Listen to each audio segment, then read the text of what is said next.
በስመ አብ ወወልድ ወመንፈስ ቅዱስ አሐዱ አምላክ አሜን። እግዚአብሔር የሚወዳችሁ እግዚአብሔርን የምትወዱ በመላው ዓለም ሆናችሁ ይህንን የእግዚአብሔርን ቃል በየዕለቱ የምናነብበትን ፕሮግራም የምትከታተሉ የልዑል እግዚአብሔር ቤተሰቦች እንደምን ሰነበታችሁ? እንደምን ከረማችሁ? ልዑል እግዚአብሔር አምላካችን ለዚህ ዕለት ለዚህ ሰዓት ስላደረሰን ክብርና ምስጋና ለስሙ ይሁን። እግዚአብሔር አምላካችን እየረዳን እየጠበቀን እየደገፈን ቃሉን ዕለት ዕለት እያነበብን ነው ያለነው። በዚህ ውስጥ እግዚአብሔር በብዙ እንዳስተማራችሁ በብዙ እንደመከራችሁ እንደገሰጻችሁ አስተያየታችሁን በዋትስአፕ ግሩፕ ላይ የምትከታተሉ እንደዚሁም ደግሞ በዩቲዩብ ቻናሎቻችንም የምትከታተሉ እየነገራችሁን ነው። እግዚአብሔር አምላክ በእውነት አሁንም ይባርካችሁ። የበለጠ ቃሉን ለናንተም ለኔም እግዚአብሔር አምላካችን እንዲገልጥልን ቅዱስ ፈቃዱ ይሆንልን። ቅዱስ ጴጥሮስ ለነዚያ በጳንጦስ በቀጰዶቅያ ለተበተኑት መጻተኞች በላከው መልእክቱ ላይ የእግዚአብሔርን ቃል የማይጠፋ ዘር ይለዋል። ሳሩ ይደርቃል፣ አበባው ይረግፋል፣ የእግዚአብሔር ቃል ግን ለዘላለም ጸንቶ ይኖራል ይላል። ይህ ያለንበት ዓለምና ያለንበት ጊዜ ብዙ ነገሮች በፍጥነት በብርሃን ፍጥነት ማለት ይቻላል የሚለዋወጡበት ጊዜ ነው። ጸንቶ የሚኖረው እያየነውም ያለው ጸንቶ የሚኖረው የእግዚአብሔር ቃል ብቻ ነው። ባለፈው ምዕራፋችን በዘፍጥረት ምዕራፍ 26 ላይ እግዚአብሔር አምላክ ወደ ግብፅ አትውረድ፣ እኔ ባልኩ ስፍራ ላይ ተቀመጥ አለው ይስሐቅን እግዚአብሔር አምላካችን እና ለይስሐቅም እግዚአብሔር በረከት ሲሰጠው እንመለከታለን እናያለን። በሌላ በኩል ደግሞ ከልጆቹ መካከል በተለይም ደግሞ አንዱ ኤሳው ብዙ ሲቅበዘበዝ እንመለከታለን እናያለን። አባቱንም እናቱንም ሲያሳዝን እንመለከታለን እናያለን። አንዳንድ ጊዜ እንደዚህ አይነት ሐዘን ሲመጣ ሌላ ነገር ያመጣል፣ ሌላ ነገር ያስከትላል። ዛሬ የምንመለከተው ዛሬ የምናየው ይሄንን ይሆናል። እንግዲህ ወደ ዛሬው ንባብ ማለትም ወደ ዘፍጥረት ምዕራፍ 27 ከመግባታችን በፊት አደራም ብላችሁ አሁንም በዚህ ምዕራፍ ያስተማራችሁን እግዚአብሔር ያስተማራችሁን በኮሜንት መስጫው ላይ ግለጡልኝ። ማለት እኔ አንዳንድ ማብራሪያዎችን ለመስጠት ሞክራለሁ። ነገር ግን እናንተስ እግዚአብሔር ለእናንተ ያስተማራችሁ ነገር ምንድን ነው? ራሱ ከማብራሪያውም ሊሆን ይችላል፣ ራሱን በቀጥታ ቃሉን ስታነቡት ሊሆን ይችላል። ለእናንተ እግዚአብሔር የገለጠላችሁ ነገር ምንድን ነው? ምንድን ነው ያስተማራችሁ ለሕይወታችሁ? ለነ እገሊት አይደለም፣ ለነ እገሌ አይደለም። እግዚአብሔር ለእናንተ የተናገረው ነገር ምንድን ነው? ያንን በአስተያየት መስጫው ላይ እንድትገልጡልኝ በእግዚአብሔር ስም አሳስባችኋለሁኝ። እንደዚሁም ደግሞ ይህንን ቃል እንዲያነቡት በዚህ አስጨናቂ በሆነ ዓለም ላይ በቃሉ የሚገኘውን መጽናናት እንዲያገኙ ለወዳጅ ለዘመድ ሼርም እንድታደርጉት በእግዚአብሔር ስም አሳስባችኋለሁ። ቃሉን እናነባለን። ኦሪት ዘፍጥረት ምዕራፍ 27 ይስሐቅ ሸምግሎ ዓይኖቹ ከማየት በፈዘዙ ጊዜ ታላቁን ልጁን ኤሳውን ጠርቶ ልጄ ሆይ አለው። እርሱም እነሆ አለሁ አለው። እርሱም አለው እነሆ እኔ ያረጀሁ የምሞትበትን ቀን አላውቅም። አሁንም ማደኛህን የፍላጻህን አፎትና ቀስትህን ውሰድ፣ ወደ ምድረ በዳም ውጣ፣ አደንም አድንልኝ። ሳልሞትም ነፍሴ እንድትባርክህ የጣፈጠ መብል እኔ እንደምወደው አዘጋጅተህ እበላ ዘንድ አምጣልኝ። ርብቃም ይስሐቅ ለልጁ ለኤሳው ሲነግር ትሰማ ነበር። ኤሳውም አደን አድኖ ሊያመጣ ወደ ምድረ በዳ ሄደ። ርብቃም ልጇን ያዕቆብን እንዲህ አለችው፣ እነሆ አባትህ ለወንድምህ ለኤሳው አደን አድነህ አምጣልኝ፣ ሳልሞትም በልቼ በእግዚአብሔር ፊት እንድባርክህ የጣፈጠ መብል አድርግልኝ ብሎ ሲነግረው ሰማው። አሁንም ልጄ ሆይ እኔ በማዝህ ነገር ስማኝ። ወደ መንጋ ሄደህ 2 መልካካም ጠቦቶች አምጣልኝ፣ እነርሱንም ጣፋጭ መብል ለአባትህ እንደሚወደው አደርጋለሁ። ለአባትህም ሳይሞት እንዲባርክህ ይበላ ዘንድ ታገባለታለህ። ያዕቆብም ርብቃን እናቱን አላት፣ እነሆ ኤሳው ወንድሜ ጠጉራም ሰው ነው፣ እኔ ግን ለስላሳ ነኝ። ምናልባት አባቴ ቢዳስሰኝ በፊቱ እንደሚዘብት እሆናለሁ፣ መርገምንም በላዬ አመጣለሁ፣ በረከትን አይደለም። እናቱም አለችው፣ ልጄ ሆይ መርገምህ በእኔ ላይ ይሁን፣ ቃሌን ብቻ ስማኝ። ሂድና አምጣልኝ። ሄዶም አመጣ። ለእናቱም ሰጣት። እናቱም የጣፈጠውን መብል አባቱ እንደሚወደው አደረገች። ርብቃም ከእርሷ ዘንድ በቤት የነበረችውን የታላቂቱን ልጇን የኤሳውን መልካሙን ልብስ አመጣች፣ ታናሹን ልጇን ያዕቆብንም አለበሰችው። የጠቦቶቹንም ለምድ በእጆቹና በለስላሳው አንገቱ ላይ አደረገች። የሠራችውም ጣፋጭ መብልና እንጀራውን ለልጇ ለያዕቆብ በእጁ ሰጠችው። ወደ አባቱም ገብቶ አባቴ ሆይ አለው። እርሱም እነሆኝ ልጄ ሆይ አንተ ማን ነህ አለ። ያዕቆብም አባቱን አለው፣ የበኩር ልጅህ እኔ ኤሳው ነኝ፣ እንዳዘዝኸኝ አደረግኩ። ነፍስህ ትባርከኝ ዘንድ ቀና በልና ተቀመጥ፣ ካደንኩትም ብላ። ይስሐቅም ልጁን ልጄ ሆይ እንዴት ፈጥነህ አገኘኸው አለው። እርሱም እግዚአብሔር አምላክህ ወደ እኔ ስላቀረበው ነው አለ። ይስሐቅም ያዕቆብን ልጄ ሆይ አንተ ልጄ ኤሳው እንደሆንክ ወይም እንዳልሆንክ እዳስስ ዘንድ ቅረበኝ አለው። ያዕቆብም ወደ አባቱ ወደ ይስሐቅ ቀረበ፣ ዳሰሰውም። እንዲህም ይህ ድምፅ የያዕቆብም ድምፅ ነው፣ እጆች ግን የኤሳው እጆች ናቸው አለው። እርሱም አላወቀውም ነበር። እጆቹ እንደ ወንድሙ እንደ ኤሳው እጆች ጠጉራም ነበሩና፣ ስለዚህም ባረከው። አለውም አንተ ልጄ ኤሳው ነህን? እርሱም እኔ ነኝ አለ። እርሱም ከልጄ አደን እንድበላና ነፍሴ እንድትባርክህ አቅርብልኝ አለ። አቀረበለትም። በላም፣ የወይን ጠጅ አመጣለት፣ እርሱም ጠጣ። አባቱ ይስሐቅም ልጄ ሆይ ወደ እኔ ቅረብ ሳመኝም አለው። ወደ እርሱ ቀረበ፣ ሳመውም፣ የልብሱንም ሽታ ሸተተ፣ ባረከውም። እንዲህም አለ፣ የልጄ ሽታ እግዚአብሔር እንደባረከው እርሻ ሽታ ነው። እግዚአብሔርም ከሰማይ ጠል ከምድርም ስብ የእህልንም የወይንንም ብዛት ይስጥህ። አሕዛብ ይገዙልህ፣ ሕዝብም ይስገዱልህ። ለወንድሞችህ ጌታ ሁን፣ የእናትህም ልጆች ይስገዱልህ። የሚረግምህ እርሱ ርጉም ይሁን፣ የሚባርክህም ቡሩክ ይሁን።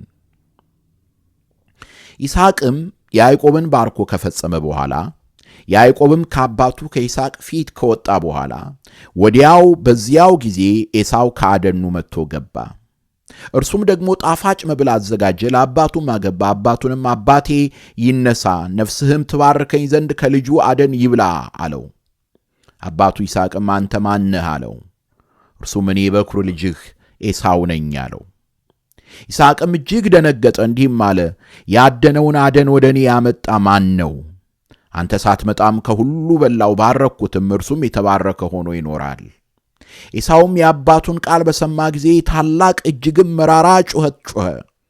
አባቱንም አባቴ ሆይ እኔንም ደግሞ ባርከኝ አለው። እርሱም ወንድምህ በተንኰል ገብቶ በረከትን ወሰደብህ አለ። እርሱም አለ፣ በእውነት ስሙ ያዕቆብ ተባለ፣ 2 ጊዜ አሰናክሎኛልና ብኵርናዬን ወሰደ፣ አሁንም እነሆ በረከቴን ወሰደ። ደግሞም ለእኔ በረከትን አላስቀረህልኝምን አለ። ይስሐቅም መለሰ ኤሳውንም አለው፣ እነሆ ጌታህ አደረግሁት፣ ወንድሞቹንም ሁሉ ለእርሱ ተገዦች የሆኑ ዘንድ ሰጠሁት፣ በእህልም በወይንም አበረታሁት። ለአንተ ግን ልጄ ሆይ ምን ላድርግ? ኤሳውም አባቱን አለው፣ አባቴ ሆይ በረከትህ አንዲት ብቻ ናትን? አባቴ ሆይ እኔንም ደግሞ ባርከኝ። ኤሳውም ቃሉን አንስቶ አለቀሰ። አባቱ ይስሐቅም መለሰ አለውም፣ እነሆ መኖሪያ ከምድር ስብ ከላይ ከሚገኝ ከሰማይም ጠል ይሆናል። በሰይፍህም ትኖራለህ፣ ለወንድምህም ትገዛለህ። ነገር ግን በተቃወምኸው ጊዜ ቀንበሩን ካንገትህ ትጥላለህ። ኤሳውም አባቱ ስለባረከው በያዕቆብ ቂም ያዘበት። ኤሳውም በልቡ አለ፣ ለአባቴ የልቅሶ ቀን ቀርቧል፣ ከዚያም በኋላ ወንድሜን ያዕቆብን እገድለዋለሁ። ለርብቃም ይህ የታላቁ ልጇ የኤሳው ቃል ደረሳት። ታናሹን ልጇን ያዕቆብንም አስጠርታ አስመጣችው። አለችውም፣ እነሆ ወንድምህ ኤሳው ሊገልህ ይፈቅዳል። አሁንም ልጄ ሆይ ቃሌን ስማ፣ ተነሳና ወደ ካራን ምድር ወደ ወንድሜ ወደ ላባ ሂድ፣ በእርሱም ዘንድ ጥቂት ቀን ተቀመጥ፣ የወንድምህ ቁጣ እስኪበርድ ድረስ፣ የወንድምህ ቁጣ ካንተ እስኪመለስ ድረስ፣ ያደረክበትንም እስኪረሳው ድረስ። ከዚያም ልኬ አስመጣሃለሁ። በአንድ ቀን ሁለታችሁን ለምን አጣለሁ? ርብቃንም ይስሐቅን አለችው፣ ከቄጢ ሴቶች ልጆች የተነሳ ሕይወቴን ጠላሁት። ያዕቆብ ከዚህ አገር ሴቶች ልጆች ሚስትን የሚያገባ ከሆነ በሕይወት መኖሬ ለምኔ ነው?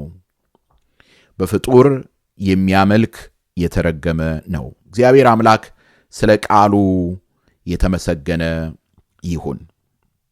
እጅግ አሳዛኝ የሆነ ለእኔና ለእናንተ ደግሞ ብዙ ማስጠንቀቂያ ያለበትን ምዕራፍ ነው ያየነው የተመለከትነው።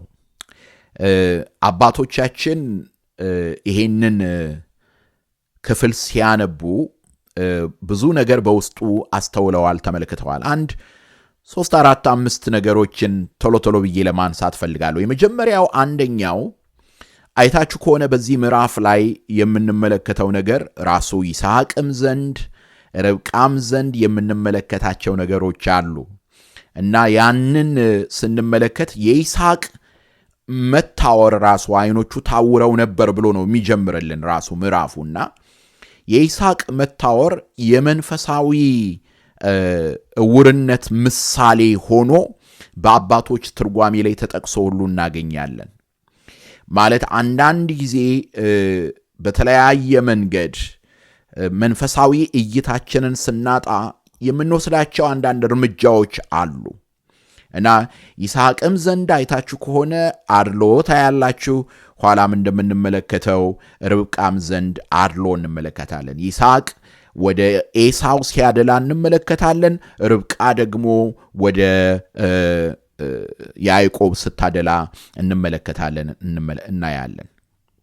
ስለዚህ ክርስቲያኖች እኔና እናንተ ታዲያ እዚህ ላይ የምንማረው ነገር ምንድነው? አንደኛ ሁልጊዜ በንቃት መኖር አለብን። የነቃን የተዘጋጀን እንድንሆን የእግዚአብሔር ቃል በየጊዜው ያስተምረናል። እያንዳንዱ የሕይወታችን ምርጫዎች በቤተሰብ ደረጃ፣ በልጆቻችን መካከል፣ ከትዳር ጓደኞቻችን ጋር፣ በሥራ ገበታችን የምናደርጋቸው ምርጫዎች ከመንፈሳዊ እውርነት የመነጩ መሆን የለባቸውም።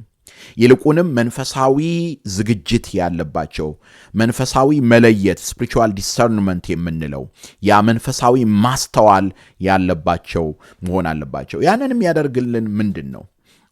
ጾም፣ ጸሎት፣ ኑዛዜ፣ በተቻለ መጠን በየጊዜው ወደ ቅዱስ ሥጋውና ወደ ክቡር ደሙ መቅረብ ከእንዲህ ያለው መንፈሳዊ መታወር ያድነናል ማለት ነው። ስለዚህ የመጀመሪያው አንደኛው ነገር የምንመለከተው ይሄንን ነው። ብላይንድ ስፓት እንዳይኖርብን፣ በስሜታዊነት እንዳንጓዝ በጣም መጠንቀቅ ይኖርብናል። በሁለተኛ ደረጃ በዚህ ምዕራፍ ላይ በዚህ በዘፍጥረት ምዕራፍ 27 አሁን ባነበብነው ክፍል ላይ የምንመለከተው ነገር ቢኖር የእግዚአብሔር በረከት ማለት ቁሳዊ ስኬት አይደለም። ይሄንን በፈለግን ቁጥር ወደ አላስፈላጊ ነገር ውስጥ እንገባለን። አንደኛ ጊዜያዊ ነገር በቀላሉ ያታልለናል። ለምሳሌ ኤሳውን ወደዚህ ሁሉ ነገር ያመጣውን ነገር ከተመለከታችሁ ከብኩርናው ይልቅ የዕለት እርካታ በለጠበት። ስለዚህ ከእግዚአብሔር ጋር ያለውን ዘላለማዊ የሆነውን የጸጋ ቃል ኪዳን ናቀውና ለምስር ወጥ ብሎ ብኩርናውን ሸጠ። አሁንም ከአባቱ ያንን መባረክ አጥብቆ የፈለገው ለምድራዊ ስኬት ነበረ። ነገር ግን አልሆነለትም፣ አላገኘውምም። ያዕቆብም ምናልባት ብዙ መንገድ ሄደው ለጊዜያዊ ቢመስልም ግን ያገኘው በረከት ኋላ በክርስቶስ ነው የተፈጸመው። በክርስቶስና በቤተ ክርስቲያን ነው የተፈጸመው ማለት ነው። ስለዚህ እኔና እናንተ ሁልጊዜ በኑሯችን በሕይወታችን እግዚአብሔር በሰጠን ጊዜና ዘመን የሚገባንን ነገር ማድረግ ይኖርብናል። ማድረግ አለብን። ነገር ግን በዚያ ውስጥ ግን ዋና ልንፈልገው የሚገባንን በረከት ከአይምሯችን ማራቅ የለብንም። ዋናው በረከት ምንድን ነው? ለክርስቲያን የክርስቲያን ግቡ ከእግዚአብሔር ጋር ኅብረት ማድረጉ ነው። ከእግዚአብሔር ጋር አንድነት ኅብረት ያለው ሕይወት መኖሩን ነው። ያንን ነው አጥብቀን ልንይዝ የሚገባን። ያን ከያዝን ሁሉን ይዘናል። ነገር ግን ኤሳውን በምንመለከትበት ጊዜ በረከቱን ያጣበት ምክንያት የእግዚአብሔርን ጸጋ ስለገፋና ስላቃለለ ነው። በሦስተኛ ደረጃ የምንመለከተው ነገር ደግሞ ማታለልን የተመላ ሕይወት ውሎ አድሮ ዋጋ እንደሚያስከፍለን ነው። በየትኛውም መንገድ እንደ ወላጅም እንደ ልጅም፣ ልጆች የሆናችሁም ይሄን መስማት አለባችሁ፣ ወላጆች የሆንም ይሄን መስማት አለብን። ርብቃ እና ያዕቆብ የመረጡት መንገድ አለ። ርብቃ ዋጋ ከፍላለች። ዋጋ መክፈሏን በምንድን ነው የምናውቀው ካላችሁ ርብቃ ስታርፍ ያዕቆብ አልነበረም። ከዛ በኋላ ያዕቆብ ለረጅም ዘመን በስደት ነው የኖረው። ያዕቆብም ዋጋ ከፍሎበታል። እንሄዳለን እናየዋለን። ያዕቆብ ይስሐቅን ያታለለበትን እጥፍ ነበረ የከፈለው። ወደፊት በሰፊው እንመለከታለን እናያለን። ርብቃም ደግሞ ልጇን እንዳታየው ለአንዴና ለመጨረሻ ጊዜ ከእርሷ ሲሄድ እንመለከታለን እናያለን። ስለዚህ ሁልጊዜ መጠንቀቅ ያለብን ይሄ ነው። ይሄ የትን ፍጪው ዱቄቱን አምጪው በእግዚአብሔር መንግሥት ውስጥ አይሰራም። አካሄዳችን ራሱ ግባችን ነው። እደግመዋለሁ እንደገና። መንገድ የተባለው ወልደ እግዚአብሔር ኢየሱስ ክርስቶስ ለዚህ ነው። ግብ አይደለም የተባለው፣ መንገድ ነው የተባለው። ራሱ አካሄዳችን መመላለሳችን ነው ወደ እርሱ የሚያቀርበን፣ ወደ እርሱ የሚያደርሰን። ስለዚህ አካሄዳችን ዓለማዊ ሆኖ ግባችን መንፈሳዊ መሆን አይችልም።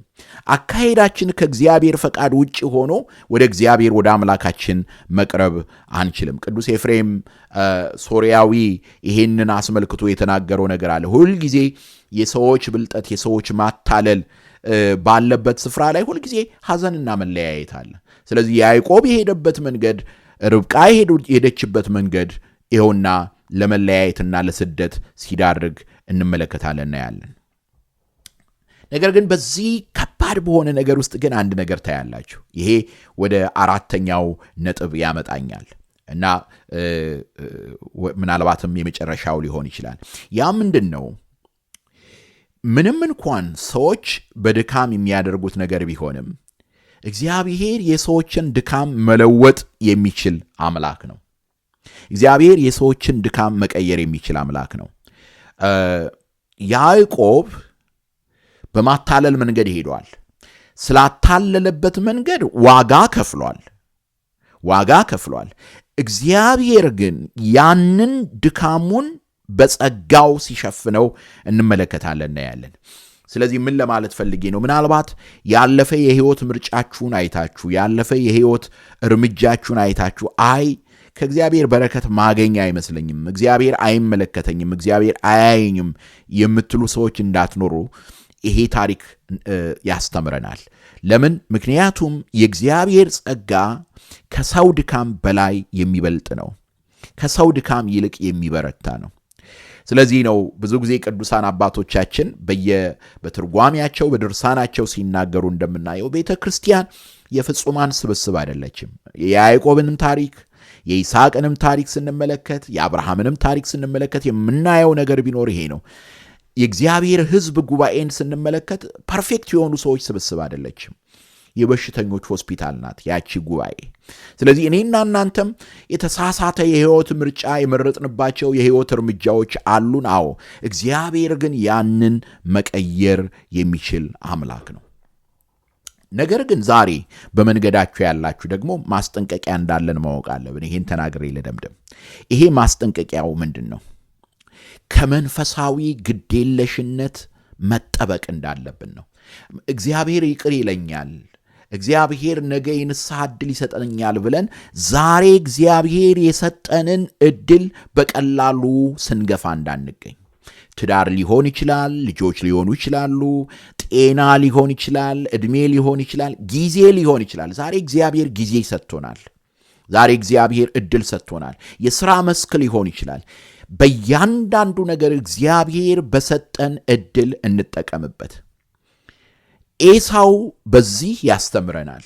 በእንባ ተግቶ ቢፈልገው አላገኘውም። ያንን የናቀውን ነገር በእንባ አባቴ ሆይ በረከት አልቀረችልህም ወይ ብሎ ስቅስቅ ብሎ ነው ያለቀሰው። እየየ ያለው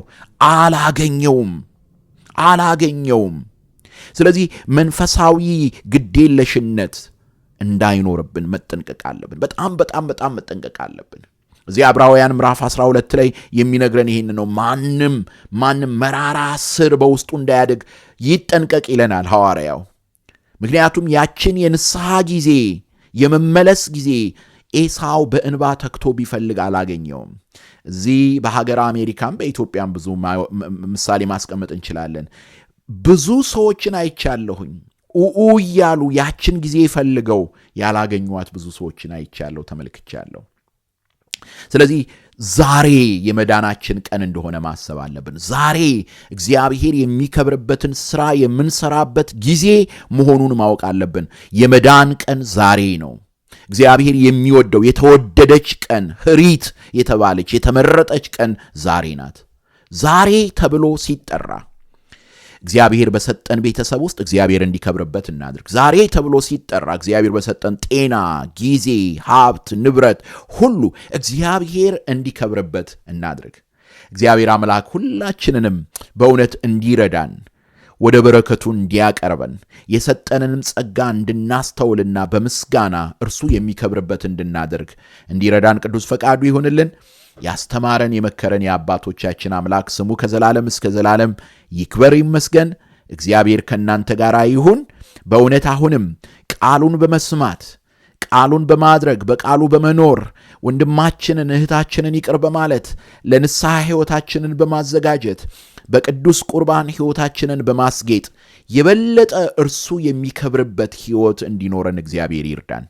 ወንድሞቼ እህቶቼ፣ ለእርሱ የሰጠነው ሕይወት ከጸጸት የሚያድን ሕይወት ነው።